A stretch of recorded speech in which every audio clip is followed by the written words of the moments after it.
Are there other powers in heaven besides the God whom we know in Jesus Christ? To us, the answer is a no-brainer. Of course not. But it wasn't always so obvious. Hello, I'm Stuart Baskin, pastor of First Presbyterian Church of Tyler, Texas, and this is your daily devotional for Wednesday, May 4th, 2022. To us, living so many centuries after the life, death, and resurrection of Jesus Christ, it seems second nature to regard him as Lord of all. But in the early church, people like Paul had to persuade new Christians that there was no other Lord in heaven besides Jesus.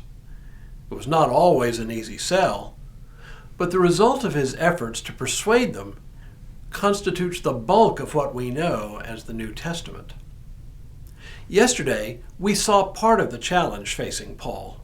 The marketplace, or as I called it, the flea market, of religious and philosophical schools competing for the attention and the allegiance of everyone in society, including the members of the Christian churches.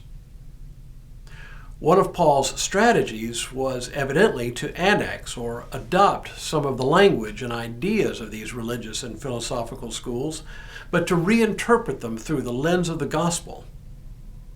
In today's reading from Colossians, Paul changes gear somewhat and seems to use the words to a now forgotten hymn to talk about the cosmic Christ. Most translations render this section as simply a section of prose, but the Jerusalem Bible, a venerable translation, actually does render it as a piece of poetry. And while the language will seem familiar to us, try to hear it against the background of a church where people believed in a variety of heavenly powers. He is the image of the invisible God, the firstborn of all creation. For in him all things in heaven and on earth were created, things visible and invisible, whether thrones or dominions or rulers or powers.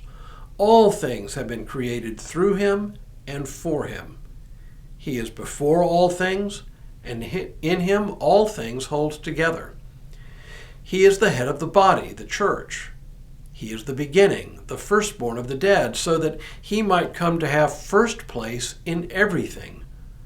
For in him all the fullness of God was pleased to dwell, and through him God was pleased to reconcile to himself all things, whether on earth or in heaven, by making peace through the blood of his cross. With a passage like this, it is always helpful to know what it is an answer to. And in this case, the hymn addresses the idea that was simply part of the common understanding of how the world worked, and that is that there were various gods and demigods populating the heavens. That's what people believed. Many people, even in the early church, saw little to no conflict between Christian faith and belief in other higher powers. What this hymn does then is to assert that absolute primacy of Jesus Christ over all other powers, to the extent that there are other powers in the heavens. Image of the invisible God, firstborn of all creation. All things were created through him, firstborn of the dead. All of these statements serve to establish and underline the exclusive claim of Jesus Christ on the lives of believers. If this sounds like a little bit obvious to us, just consider this.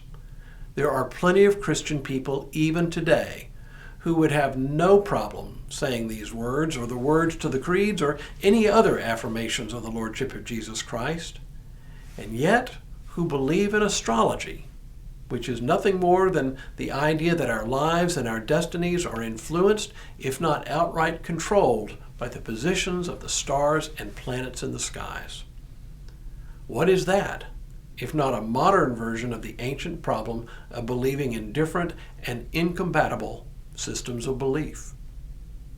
For Paul and for the early leaders of the church, there could be no question of believing in multiple religious systems.